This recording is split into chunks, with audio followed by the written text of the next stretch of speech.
Sa ating mga matatapang na veterano at ang kanilang mga pamilya, mga kasapi ng sandataang lakas, at sa mga uniformed services, mga kagalang-galang na panauhin, kapwa lingkod bayan at minamahal nating mamamayan na siyudad ng Baguio.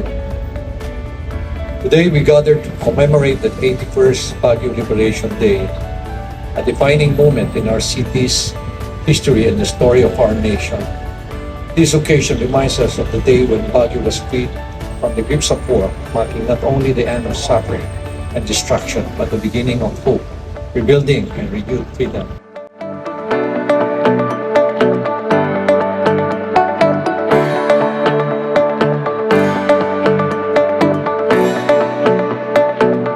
Sabi ko, maswerte ako. Tsaka ako ang pinakasaya sa mga kapwa kong veterano.